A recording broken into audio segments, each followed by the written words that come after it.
વિદ્યાર્થી મિત્રો, ગતિના નિયમો ચેપ્ટરની અંદર હાર્દિક સ્વાગત છે. આજે દાખલાની ચર્ચા કરીશું.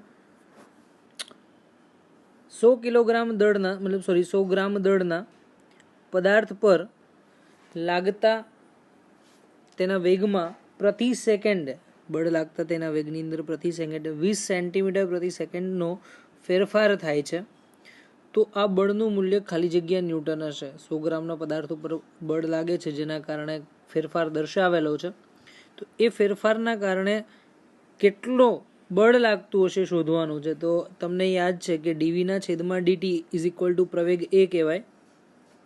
તો શરૂઆતમાં શૂન્ય વેગ છે અને વેગનો ફેરફાર તમને આપી દીધો છે. કેટલો આપેલો છે? 20 સેન્ટીમીટર પ્રતિ સેકન્ડ સ્ક્વેર. કારણ કે પ્રવેગ શોધશો તો પ્રવેગ એ બરાબર ડીવીના છેદમાં ડીટી અને ડીવીના છેદમાં ડીટીની કિંમત તમે અહીંયા દર્શાવી શકો છો. ઓકે, તો 20 સેન્ટીમીટર પ્રતિ સેકન્ડ સ્ક્વેર અને મીટરમાં ફેરવી નાખો તો 0.2 થશે. મીટરમાં ફેરવી નાખો તો કેટલું થશે? 0.2. અને F is equal to m a is equal to m into d v by d t, m into ડીવીના છેદમાં ડીટી. તો એમ ઇન્ટુ એ તમને મળી ગયું 0.1, કારણ કે ગ્રામમાં ફેરવશો, ગ્રામને કિલોગ્રામમાં 0.1 અને એ બરાબર 0.2, તો 0.02 ન્યૂટનનું બળ લાગશે. આગળ વાત કરીએ. વી જેટલા સમક્ષિતિજ વેગથી ગતિ કરતી એમ દળની એક ગોળી આપેલી છે, એનું દળ એમ આપી દીધું છે. એ સમક્ષિતિજ અને ઘર્ષણ રહિત સપાટી પર સ્થિર પડેલા કેપિટલ એમ દળના લાકડાના બ્લોકમાં ઘૂસી અને સ્થિર થાય છે. જે લાકડાનું બ્લોક છે એનું દળ કેપિટલ એમ તમને આપેલું છે, એમાં જઈ અને સ્થિર થાય છે. તો આ સંયુક્ત તંત્ર કેટલા વેગથી ગતિ કરશે? તો તમે જોઈ શકો વિદ્યાર્થી મિત્રો કે વેગમાન સંરક્ષણના નિયમ મુજબ ગોળીનું વેગમાન મતલબ કે પ્રારંભિક વેગમાન ઇઝ ઇક્વલ ટુ અંતિમ વેગમાન. તો પ્રારંભિક વેગમાન તમે જોઈ શકો કે અહીંયા માત્ર ને માત્ર કોણ ગતિ કરે છે? ગોળી. કારણ કે બ્લોક તો સ્થિર જ છે. તો પ્રારંભિક વેગમાન mv લખી શકાય ઇઝ ઇક્વલ ટુ અંતિમ વેગમાન. અંતિમ વેગમાનમાં કોણ ગતિ કરે? કે કેપિટલ એમ દળનો લાકડાનો બ્લોક અને સ્મોલ એમ દળની ગોળી, અને કંઈક નવો વેગ થશે જેને હું વિદેશ વડે દર્શાવી દઉં. તો અહીંયા દર્શાવેલું છે. તો આ ઘટનાને આકૃતિમાં હું આ રીતે સમજાવું કે આ બ્લોક છે, એની અંદર આ રીતે ગોળી છે. તો આખું સંયુક્ત તંત્ર કંઈક વેગથી ગતિ કરે અને એ વેગ તમને આપેલો છે વિદેશ જેટલો. કેટલો વેગ આપેલો છે? વિદેશ. તો વિદેશના સૂત્રનો કરતા કરો તો એમવીના છેદમાં કેપિટલ એમ પ્લસ સ્મોલ એમ, એમવીના છેદમાં કેપિટલ એમ પ્લસ સ્મોલ એમ. સમક્ષિતિજ રસ્તા પર થતી વાહનની પ્રવેગી ગતિ શાને આભારી છે? સમક્ષિતિજ રસ્તા ઉપર વાહનની જે ગતિ છે એ કોને આભારી છે? તો સિમ્પલ આપણે અહીંયા લખી શકીએ, એ વાહનની ગતિ રસ્તા અને વાહનના ઘર્ષણ ઉપર આધારિત છે. કારણ કે એન્જિન કે બી હોય એનાથી કોઈ લેવા દેવા નથી, ડ્રાઈવર કે હોય એની સાથે બી કોઈ બી લેવા દેવા નથી, ગુરુત્વ બળ તો બધે જ લાગે છે. પણ રસ્તો કેવો છે અને વાહનનું જે ટાયર છે, વાહન વચ્ચે જે ઘર્ષણ લાગતું હોય તો એ ટાયર વચ્ચેનું ઘર્ષણ એના ઉપર આધારિત છે. આગળ જોઈએ. આકૃતિમાં દર્શાવ્યા પ્રમાણે 8 કિલોગ્રામ દળના પદાર્થને બે હલકી દોરીના હલકી સ્પ્રિંગ બેલેન્સ વડે લટકાવવામાં આવે છે. તો બંનેની અંદર અવલોકન કેવું હશે? તો અહીંયા જોઈએ કે બંને સ્પ્રિંગ હલકી છે અને હલકી સ્પ્રિંગ હોવાથી બંનેનું વજન નહિવત ગણી શકાય. નહિવત એટલે શૂન્ય ગણી શકાય. તો બંનેમાં જે વજન દર્શાવશે એ 8 કિલોગ્રામ માટે દર્શાવશે. એટલે તમારે સ્પ્રિંગ બેલેન્સનો આન્સર આવશે 8 કિલોગ્રામ. ધારો કે હું એમ કહેત કે ઉપરની સ્પ્રિંગ 50 ગ્રામની છે, અથવા તો 50 ગ્રામની નહીં, 500 ગ્રામની લખીએ. નીચેની સ્પ્રિંગ પણ 500 ગ્રામની છે. તો શું થશે? તો એ કન્ડિશનની અંદર જ્યારે આ નીચેની સ્પ્રિંગ છે તો 8 કિલો જ દર્શાવશે, પણ ઉપરની સ્પ્રિંગ છે એને કેટલું વજન લાગશે? તો એ આ 8 કિલોગ્રામ અને આ સ્પ્રિંગનું 500 એટલે 8,500 જેટલું વજન દર્શાવે છે ઉપરની સ્પ્રિંગ. નીચેની સ્પ્રિંગ તો 8 કિલો જ દર્શાવશે, પણ ઉપરની સ્પ્રિંગ જે છે એ કેટલું આવશે? 8,500.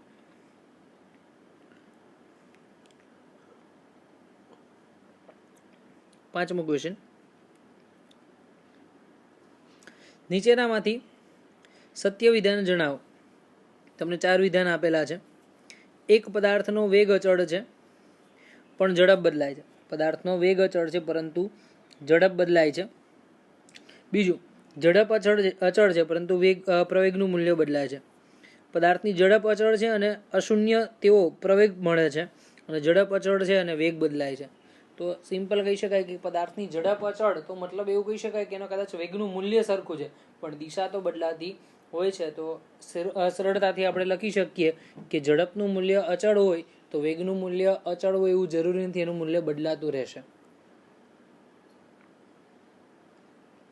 એનું કારણ કે વેગ દિશા ઉપર પણ આધારિત છે અને મૂલ્ય પર પણ આધારિત છે. દિશા અને મૂલ્ય પર આધારિત હોવાથી દિશા બદલાય તો પણ વેગ બદલાતો હશે. આગળ જોઈએ, એક લિફ્ટમાં ઉભેલા વ્યક્તિના હાથમાંથી સિક્કો પડી જાય છે. કોઈ વ્યક્તિ લિફ્ટમાં ઊભો છે અને હાથમાંથી સિક્કો પડી જાય છે. જો લિફ્ટ સ્થિર હોય તો આ સિક્કાને લિફ્ટના તળિયે પહોંચતા T1 લાગે છે. મતલબ કે જ્યારે સ્થિર લિફ્ટ હોય એમાંથી પહોંચે ત્યારે T1, અને જ્યારે લિફ્ટ અધો દિશામાં નીચેની દિશામાં ગતિ કરે ત્યારે સમય T2 લાગે. તો T1 અને T2 નો સંબંધ તમારે દર્શાવવાનો છે.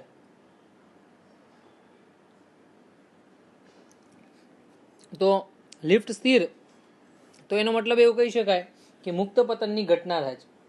જે ઘટના છે કઈ છે? મુક્ત પતનની ઘટના.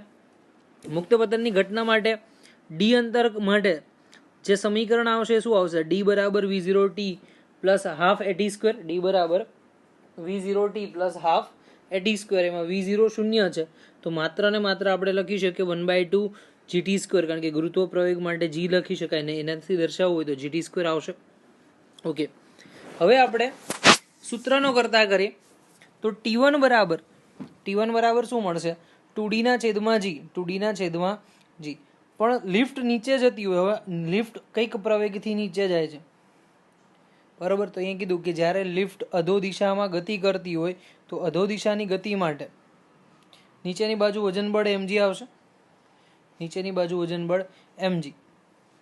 સિક્કો જે છે એ નીચે પડે છે તો સિક્કા ઉપર વિરુદ્ધ દિશામાં, સિક્કા ઉપર શું થશે? વિરુદ્ધ દિશામાં કંઈક બળ લાગતું હશે, અને એ બળ કેટલું હશે? તો માની લો કે સિક્કો મુક્ત પતન કરતો હોય તો લિફ્ટનું આભાસી બળ છે એ કઈ દિશામાં લાગતું હશે? ઉપર તરફ. કેટલું લાગતું હશે? m a જેટલું. એક જ મિનિટ, લિફ્ટ નીચે આવે છે અને ગુરુત્વ પ્રવેગ બી નીચે, એટલે બંને બળ, સોરી મારી મિસ્ટેક થઈ ગઈ. એક તો લિફ્ટનો પ્રવેગ, જો આ લિફ્ટ જે છે એ નીચે એટલે એ પ્રવેગથી નીચે આવશે, અને બીજું ગુરુત્વ પ્રવેગ g છે એટલે પરિણામી તમે બળ લખી નાખો તો કેટલું આવશે? mg plus ma. તો m common, g plus a એટલે ગુરુત્વ પ્રવેગ કેટલો આવશે? નવો g પ્લસ a. બંનેનું અંતર સરખું છે તો આપણે લખી શકાય 1/2 g t1 square is equal to 1/2 g plus t g plus a t2 square. 1/2 cancel, 1/2 cancel. તો t1/t2 નો whole square is equal to t1/t2 નો whole square is equal to g plus a છેદમાં g.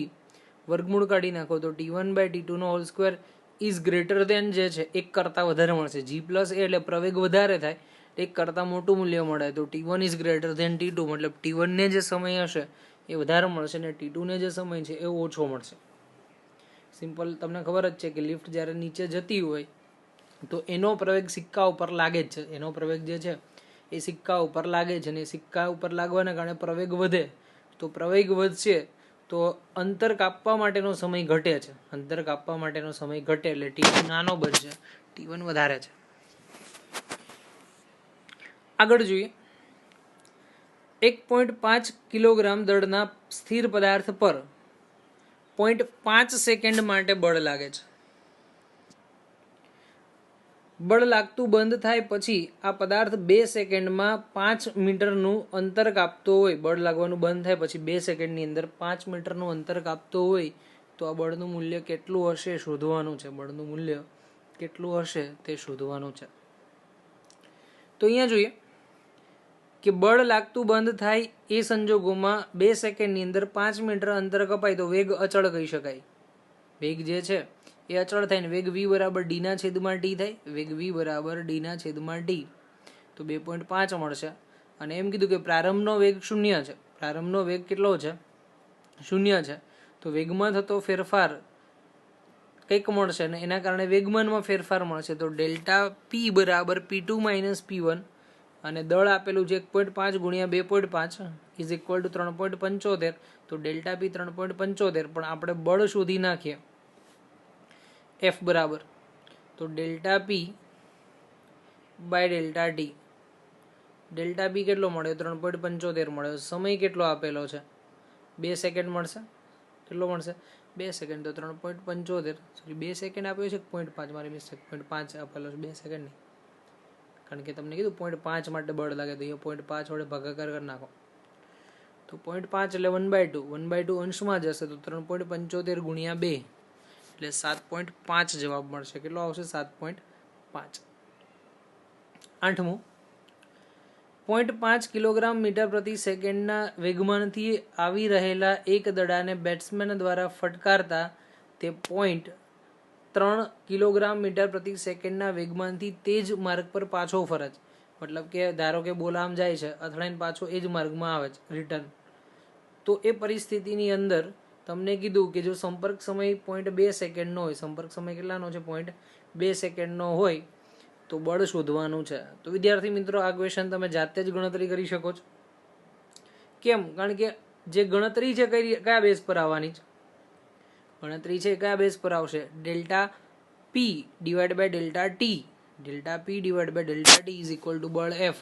તો P2 minus P1, P2 minus P1 by delta t. હવે જો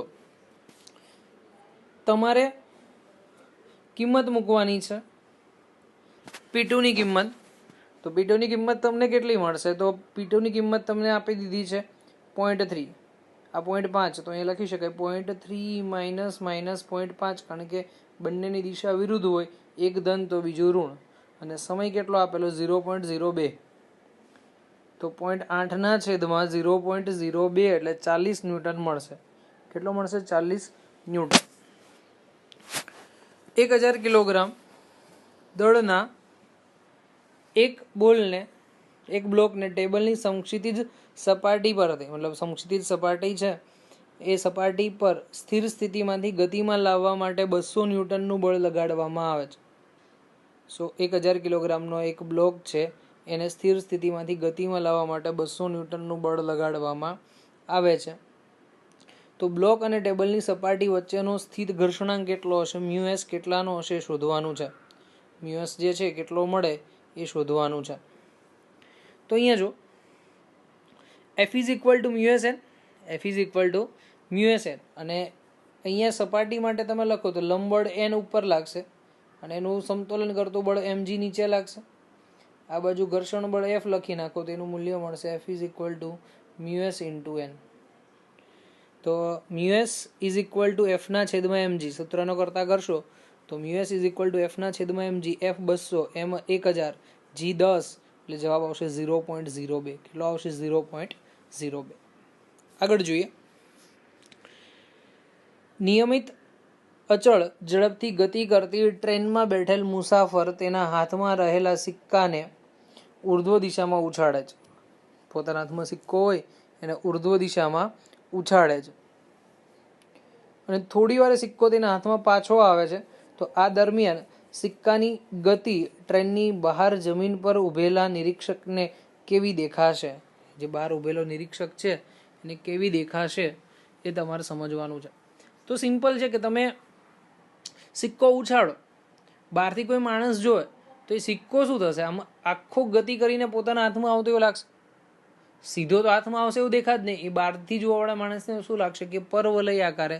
તો અહીંયા જો સ્ટેટમેન્ટ લખેલું છે કે અહીં અવલોકનકાર ટ્રેનની સાપેક્ષે અચળ વેગ વીથી ગતિ કરે છે, જ્યારે મુસાફર ઉછાળેલો સિક્કો ઉર્ધ્વ દિશામાં પ્રતિ પ્રવેગથી ગતિ કરે છે અને ક્ષણવાર માટે સ્થિર બની જાય તો અધો દિશામાં પ્રવેગી ગતિ કરે. આમ જમીન પર રહેલા અવલોકનકારની સાપેક્ષે સિક્કો અચળ સમક્ષિતિજ વેગ અને ઉર્ધ્વ પ્રવેગથી ગતિ કરે. અચળ સમક્ષિતિજ વેગ અને ઉર્ધ્વ પ્રવેગથી, કારણ કે તમને ખબર છે કે આ દિશામાં ટ્રેનનો વેગ અચળ છે, સિક્કો આમ ઉછળે છે એટલે અહીંયાથી શું આવશે? સમક્ષિતિજ દિશામાં ગતિ કરો તો કેવી આવશે? પરવલય આકારની.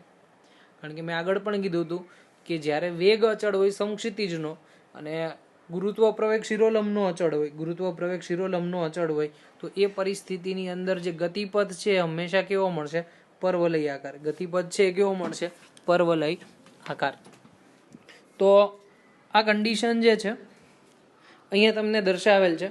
નેક્સ્ટ ક્વેશ્ચન માટે આપણે જોઈએ, એક સરખું કદ અને આકાર ધરાવતા બે જુદી જુદી ધાતુના ચોસલા પર સરખું બળ લગાડતા જણાય છે કે એક ચોસલાનો પ્રવેગ બીજા ચોસલાના પ્રવેગથી 5 ગણો મળે. એક ચોસલાનો પ્રવેગ બીજા ચોસલાના પ્રવેગથી 5 ગણો મળે તો તેઓના દ્રવ્યમાનનો ગુણોત્તર ખાલી જગ્યા થશે. તેમાંના દ્રવ્યમાનનો ગુણોત્તર ખાલી જગ્યા થશે. ઓકે, ક્વેશ્ચન સમજી ગયા લાગો છો? ના ખબર પડી તો ફરીથી સમજાવું. એક સરખું કદ અને આકાર છે, બે જુદી જુદી ધાતુના ચોસલા પર સરખું બળ લાગે છે. એક ચોસલાનો પ્રવેગ બીજા ચોસલાના પ્રવેગથી 5 ગણો હોય તો દ્રવ્યમાનનો ગુણોત્તર ખાલી જગ્યા થાય. બળ સરખું હોય, બરોબર, તો પહેલાનું બળ બરાબર બીજાનું બળ, F1 બરાબર F2, જ્યાં A1 બરાબર 5A2 આપેલો છે. તો M2A2 is equal two M1A1. A1 ની કિંમત મૂકી દો 5A2, તો અહીંયા 5A2 મૂક્યું, A2 કેન્સલ.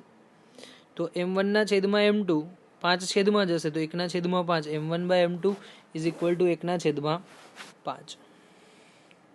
100 ન્યૂટનનું બળ 10 કિલોગ્રામ દળના સ્થિર પદાર્થ પર લગાડતા પદાર્થ 10 સેકન્ડમાં ખાલી જગ્યા વેગ ઉત્પન્ન કરે છે. ફરીથી વાત કરી દઈએ કે બળ જે છે 100 ન્યૂટનનું લાગે છે. 100 ન્યૂટનના બળ લગાડતા 10 સેકન્ડની અંદર વેગ કેટલો હશે એ તમારે શોધવાનો છે. 10 સેકન્ડમાં વેગ કેટલો હશે શોધવાનો. નોટ કરી લો. તો F ઇઝ ઇક્વલ ટુ સમીકરણ શું થાય? Delta p by delta t. તો F delta t is equal to P2 minus P1. P2 minus P1. પ્રારંભિક વેગ 0 છે તો P2 બરાબર શું લખી શકાય? F delta D. Fનું મૂલ્ય કેટલું મળશે? 100. T 10 એટલે 1000 થયું. હવે 1000 બરાબર દળ કેટલું છે? 10. તો M ઇન્ટુ વી. P2 બરાબર શું થશે? M into V2. એમની કિંમત 10. 10 માંથી 0 કેન્સલ એટલે V2 બરાબર 100. V2 બરાબર કેટલું થશે? 100. આગળ જોઈએ, એક પાઇપમાંથી પાણી સતત એક ધારું વહી રહ્યું છે. એક પાઇપમાંથી પાણી જે છે એક સતત એક ધારું વહી રહ્યું છે. તેમાંથી વહેતા પાણીનો અચળ વેગ v છે. વહેતા પાણીનો અચળ વેગ v છે. આ પ્રવાહની એકમ લંબાઈ દીઠ પાણીનું દળ m છે. એકમ લંબાઈ દીઠ પાણીનું દળ m છે. આ પાણી સપાટીને લંબરૂપે અથડાઈને સ્થિર થાય. લંબરૂપે અથડાઈને સ્થિર થાય તો સપાટી પર લાગતું બળ ખાલી જગ્યા હશે. સપાટી ઉપર લાગતું બળ ખાલી જગ્યા હશે. વિદ્યાર્થી મિત્રો, આપણે અહીંયા જોઈએ બળ F નું સૂત્ર dp ના છેદમાં dt, d બાય dt બરાબર m ઇન્ટુ dv. હવે પહેલી વખત m અચળ dv બાય dt, બીજી વખત v અચળ dm ના છેદમાં dt. ધારો કે વેગ અચળ હોય તો વિકલન 0 થઈ જશે એટલે જવાબમાં માત્ર શું મળશે? dm by dt into v. dm by dt into v. હવે અહીંયા હું એવું કરું છું કે F is equal to dm by dt into dx by dx into v. Okay, dx by dx અહીંયા. તો આ જે તમને મળે છે dm બાય dx કરી નાખો અને આ dx બાય dt ને વેગ v કહેવાય. તો v ઇન્ટુ v એટલે કે v સ્ક્વેર અને dm બાય dx તો અહીંયા લખી શકાય mv square by dx. mv square by dx. હવે તમને ક્વેશ્ચનમાં એવું કીધું કે પાણીની સપાટીને લંબરૂપે અથડાઈને સ્થિર થઈ જતું હોય તો લાગતું બળ કેટલું હશે? લંબરૂપે અથડાઈને સ્થિર થાય તો એ કેટલું થશે? mv square. કારણ કે એકમ સપાટી કીધું ને, એકમ સપાટી માટે તમે શું લખી શકો? dx. ક્લિયર? તો f ઇન્ટુ dx બરાબર mv સ્ક્વેર. જે dm બાય dx ને આપણે શેનાથી દર્શાવશું? m વડે. કારણ કે ઓલરેડી તમને કીધું છે એકમ સપાટી દીઠ જે દળ લાગે છે એ m વડે દર્શાવેલું છે અને એ જે કિંમત જે છે અહીંયા આપી દીધી છે. ક્લિયર? ઓકે, હવે આગળ જોઈએ.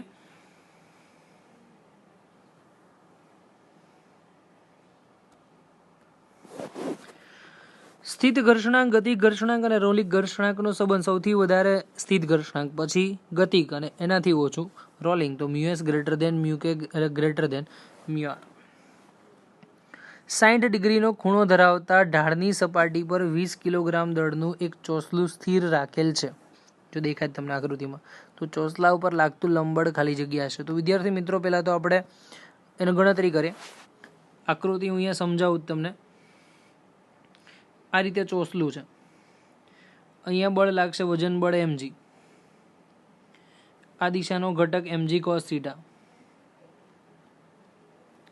આ લંબબળ n, અને આ સાઈડનો જે ઘટક છે mg sin થીટા, અને આ દિશામાં એનું આભાસી બળ માની લો કે આવશે ma. તો તમારે લંબબળ માટેનો ઘટક કયો થાય? mg cos theta. m કેટલાનો છે? 10, m છે 20, g 10, cos 60 1/2, તો 200/2 એટલે 100 ન્યૂટન મળશે. 200/2 બરાબર 100 ન્યૂટન. ક્લિયર? સમક્ષિતિજ સપાટી પર 30 ડિગ્રીનો ખૂણો બનાવતા ઢાળ પર 100 ગ્રામ દળનો એક બ્લોક સ્થિર છે, તો તેના ઉપર લાગતું ઘર્ષણ બળ કેટલું હશે? તો ફરીથી આકૃતિ દોરીને સમજાવું. આ એક બ્લોક, અહીંયા વજન બળ mg, આ ખૂણો થીટાનો, આ ખૂણો બી થીટાનો, આને કહેવાય mg cos થીટા, આ દિશાનો ઘટક mg sin થીટા, આ સાઈડનો ઘટક ઘર્ષણ બળ f, અને આ બાજુનો ઘટક લંબબળ n. તો ઘર્ષણ બળને સમતુલ તો ઘટક કેટલો થાય? mg sin થીટા મૂકી દો, તો mg sin થીટા, ખૂણો 30 નો છે, m બરાબર 0.1, g બરાબર 9.8 અને 1/2, તો 0.49, 4.9 ગુણ્યા 10 - 1. ડન. આગળ જોઈએ. એક 300 મીટરનો વક્રાકાર માર્ગ, ત્રિજ્યા r મળી ગઈ. વક્ર માર્ગને ઢોળાવનો 15 ડિગ્રીનો ખૂણો છે, એટલે થીટા બરાબર 15 લખી નાખો. ઘર્ષણાંક મ્યુ બરાબર 0.2 લખી નાખો. ઘર્ષણાંક મ્યુ 0.2 છે. અને ટાયરનો ઘસારો નિવારવા માટે ઓપ્ટિમમ ઝડપ. તો વિદ્યાર્થી મિત્રો, આજે જ મેં તમને ઓપ્ટિમમ ઝડપનું સૂત્ર લખાયું હતું. કયું સૂત્ર છે? rg tan theta. કયું છે? rg tan theta. મૂકી દો કિંમત. r 300, g 9.8 અને tan 15, અને tan 15 ની કિંમત 0.2679 એટલે ઇનશોર્ટ તમે કહી શકો 0.27. કેટલી આવશે? 0.27.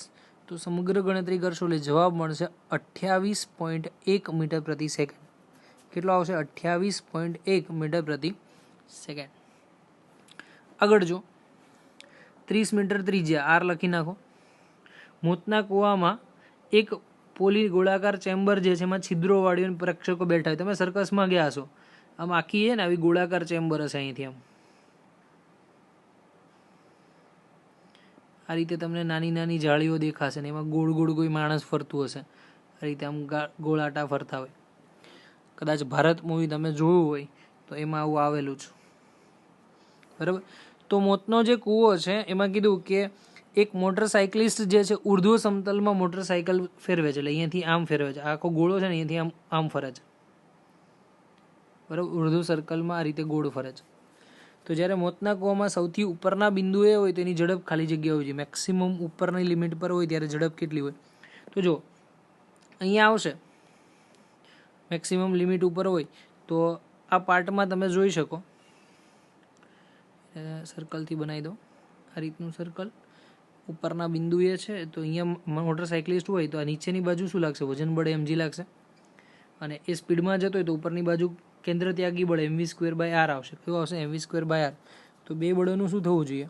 સંતુલન. તો mv²/r = mg. mv²/r = mg. m cancel. v² = rg. v બરાબર વર્ગમૂળમાં rg. r ની કિંમત 30, g ની કિંમત 10, તો 300 જવાબ આવશે. કેટલો જવાબ આવશે? 300. ને એનું વર્ગમૂળ કાઢશો એટલે 17.32 જવાબ મળશે. આગળ ક્વેશ્ચન જોઈએ. 200 મીટર ત્રિજ્યાના ઢોળાવાળા માર્ગ પર સલામત ઝડપ 108 કિલોમીટર પ્રતિ કલાક છે. અને મીટર પ્રતિ સેકન્ડમાં ફેરવી દઈએ જો આપ્યું હોય તો. અને ઢાળનો ખૂણો શોધવાનો છે. તો 108 5/18 5/18 તો એને મીટર પ્રતિ સેકન્ડમાં ફેરવવા માટે 18ના ઘડિયામાં 108 ક્યારે આવશે? 18ના ડિવાઈડમાં તો લગભગ આઈ થિંક પોસિબલ નથી, પણ કિંમત મૂકી જ દો ને પછી છેલ્લે જવાબ મળી જશે. તો વી મેક્સ બરાબર આરજી ટેન થીટા. તો ટેન થીટા બરાબર વી સ્ક્વેર છેદમાં આરજી. વી સ્ક્વેર છેદમાં આરજી લગભગ 108 નહીં હોય, 126 હશે, 128 હશે. તો જ તમને 30 જવાબ મળે. અહીંયા વી મેક્સ 30 ત્યારે જ મળશે 128 હોય તો. જોઈ લઈએ આપણે. 18 ગુણ્યા 6 કરો તો 18 6 40. હા રેડી 108. રેડી 108. અહીંયા આવશે 6 6 35. 30નો વર્ગ કરશો, 30નો વર્ગ 900, 900ના છેદમાં આરજી, 900ના છેદમાં આરજી. આર બરાબર 200 અને જી બરાબર 10. તો 900ના છેદમાં 200 ગુણ્યા બીજા જી 10 એટલે કે 900 ભાગ્યા 2000 એટલે ten theta is equal two 0.45. કેટલો આવશે? 0.45. અને ખૂણો શોધી નાખો તો 24.14 જવાબ મળશે. 5 ન્યૂટનનું બળ ધરાવતા એક પદાર્થ પર 5 સેકન્ડમાં પદાર્થનો વેગ 10થી વધીને 20 જેટલો થાય તો વેગમાં આટલો જ ફેરફાર 2 સેકન્ડ માટે કરવો હોય. પહેલાં 5 સેકન્ડ હતી, હવે 2 સેકન્ડ. તો બળ કેટલું હશે એ શોધવાનું છે. તો એમ કહી શકાય કે F1 delta T1 is equal to m delta v, કારણ કે પ્રારંભિક વેગ તો બંનેના સરખા જ છે. એ કોના માટે મળશે? તો F2 ડેલ્ટા T2. તો 5 ગુણ્યા 5 બરાબર F2 ગુણ્યા 2.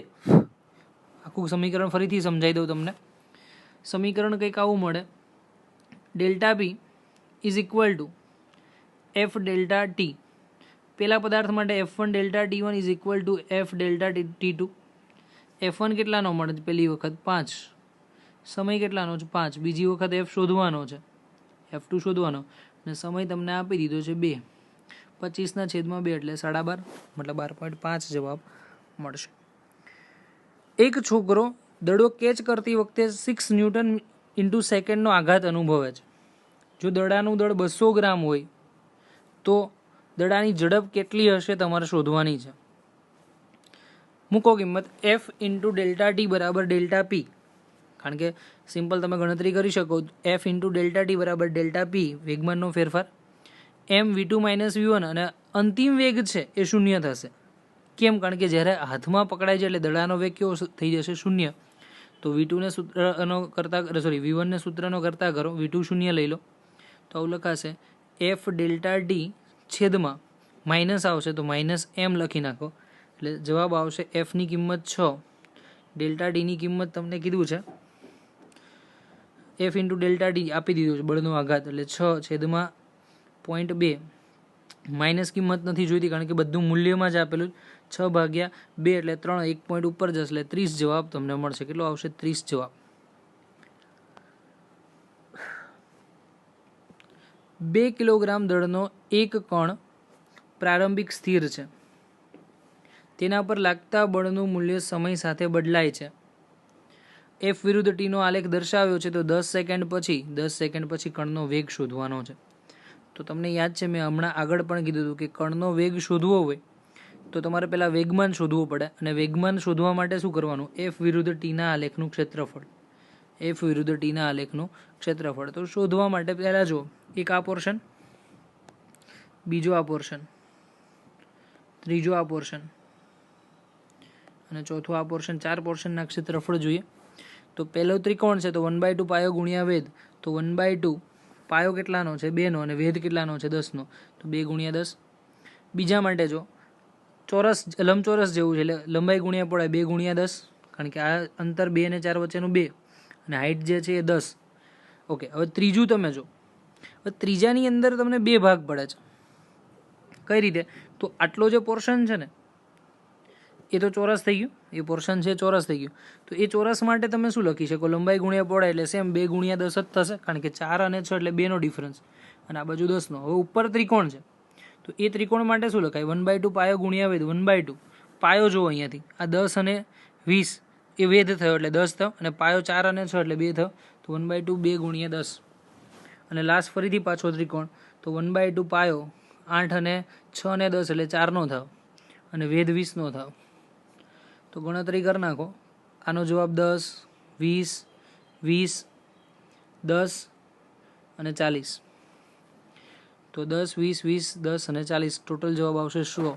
તો વેગમાન તમને જે મળે છે ને કેટલું મળે? 100 જેટલું મળે છે. વેગમાન કેટલું મળ્યું? 100. પણ મારે જોઈએ જ શું? વેગ. તો લખી શકાય વેગ શોધવા માટે v2 mv2 is equal two 100. mv2 is equal two 100. તો v2 ઇઝ ઇક્વલ ટુ 100 ના છેદમાં m. m એટલે 2. 100 ભાગ્યા 2 એટલે કેટલો આવશે? 50.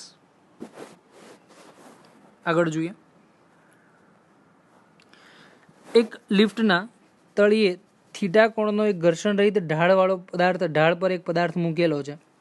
લિફ્ટ જ્યારે એ પ્રતિપ્રવેગથી નીચે ઉતરે છે, એ જેટલા પ્રતિપ્રવેગથી નીચે આવે છે, તો બ્લોકના ઢાળની સપાટીમાં સાપેક્ષ પ્રવેગ કેટલો હશે શોધવાનો. ઢાળની સપાટીમાં સાપેક્ષ પ્રવેગ કેટલો છે એ શોધવાનો છે. જો સાંભળો, હવે પ્રતિપ્રવેગ તમને કીધો લિફ્ટ નીચે પ્રતિપ્રવેગથી આવે એટલે માઇનસ એ જેટલો પ્રવેગ કહેવાય. એના ઉપર આભાસી બળ કેટલું લાગશે? માઇનસ એ જેટલો. આ બાજુનો ઘટક એ ડેશ કોસ થીટા, આ બાજુનો ઘટક એ ડેશ સાઇન થીટા. જી તો લાગવાનું જ છે. તો એમ કહી શકાય કે બ્લોક પર અસરકારક પ્રવેગ જે છે એ કેટલો આવશે? તો એ ડેશ જી માઇનસ એ, પણ પ્રવેગનું મૂલ્ય માઇનસ છે તો માઇનસ માઇનસ પ્લસ એટલે એ ડેશ બરાબર જી પ્લસ એ થશે. હવે આનો તમને કીધું કે ઢાળને સમાંતર ઘટક શોધવાનો છે. તો સમાંતર ઘટક આ નીચેનો ઘટક તમને મળ્યો જી પ્લસ એ, આ બાજુનો ઘટક મળે જી પ્લસ એ સાઇન થીટા, અને આ બાજુનો ઘટક આ જી પ્લસ એ કોસ થીટા, કારણ કે ખૂણો અહીંયા થીટાનો બને, અને આ બાજુ મળશે જી પ્લસ એ સાઇન થીટા. તો કેટલો જવાબ આવશે? જી પ્લસ એ સાઇન થીટા. ફરીથી આકૃતિ દોરીને સમજાવું.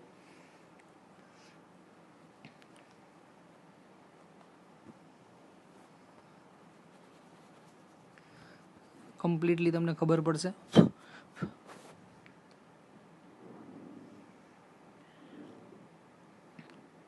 વજન બળ mg એ પ્રવેગથી નીચે આવશે એટલે ઉપરની બાજુ આભાસી બળ લાગશે, અને આભાસી બળ કેટલાનું લાગશે? તો m ઇન્ટુ માઇનસ એ. હવે એ માઇનસ એ વડું પદ છે ને આ બાજુ લખી નાખો તો પ્લસ એ વડે દર્શાવાય કે નહીં? ઉપરનું પદ છે એનું આ વિરુદ્ધ દિશાનો ઘટક લખો તો વિરુદ્ધમાં શું લખી શકાય? પ્લસ m એ થશે. m કોમન, તો અહીંયા ગુરુત્વ પ્રયોગનું મૂલ્ય શું થયું? જી પ્લસ એ. આ સાઈડનો ઘટક ખૂણો થીટાનો છે તો ઘટક લખી નાખો જી પ્લસ એ કોસ થીટા, જી પ્લસ એ સાઇન થીટા. ઓકે, આગળ જોઈએ. હલકી ઘર્ષણ રહિત પુલી ઉપર દોરીના બંને છેડે m1 બરાબર 5, m2 બરાબર 4.8 કિલોગ્રામના પદાર્થ લટકાવેલા છે. તો બંને પદાર્થને મુક્ત કરવામાં આવે તો ઉદ્ભવતો પ્રવેગ કેટલાનો હશે? તો વિદ્યાર્થી મિત્રો આના માટે છે ને એક સિમ્પલ સૂત્ર જ કહી દો. એ બરાબર m2 માઇનસ m1 છેદમાં m1 પ્લસ m2 ઇન્ટુ જી. હવે m2 એટલે કયું ખબર? વધુ દળવાળો પદાર્થ, અને m1 એટલે કે ઓછા દળવાળો પદાર્થ. એ રીતે તમારે ગણતરી કરવાની, કારણ કે જે બાજુ વધુ દળ હોય ત્યાં જ પ્રવેગ મળવાનો. તો વધુ દળ કેટલાનું છે? 5 માઇનસ 4.8 છેદમાં 2નો સરવાળો 9.8 ગુણ્યા જી 9.8. 9.8 કેન્સલ, 5માંથી 4.8 જાય એટલે 0.2 આવશે. જવાબ મળી ગયો 0.2. આ ગણતરીમાં ના પડતા. એક એરક્રાફ્ટ 720 કિલોમીટર પ્રતિ કલાકની ઝડપે ગતિ કરતા સમક્ષિતિજ લૂપ બનાવે છે. તો તેની પાંખો 15 ડિગ્રી જેટલી નમેલી છે. પાંખો જે છે 15 ડિગ્રી જેટલી નમેલી, તો લૂપની ત્રિજ્યા ખાલી જગ્યા કિલોમીટર થશે. હમણાં જ સૂત્ર આપ્યું tan થીટા બરાબર v સ્ક્વેરના છેદમાં જી. ખૂણો જે પૂછે તો કેટલો આવશે? v સ્ક્વેરના છેદમાં જી. r બરાબર v square by g tan theta. ચલો મૂકો કિંમત. v સ્ક્વેર 200 ગુણ્યા 200, 9.8 ગુણ્યા tan 15. tan 15 મેં કીધું 0.27 લઈ લેવાનું. તો જવાબ જે મળશે 15,236. કેટલો મળશે? 15,236. કિલોમીટરમાં ફેરવી નાખો તો 15.24 કિલોમીટર. કેટલું મળશે? 15.24. તો વિદ્યાર્થી મિત્રો આજના લેક્ચરમાં આટલું રાખીએ. નેક્સ્ટ લેક્ચરમાં બાકીનો કોન્સેપ્ટ ક્લિયર કરશું, ચેપ્ટર પૂરું અને નવું ચેપ્ટર ચાલુ કરીશું. Wish you all the best. Good luck. Have a nice day.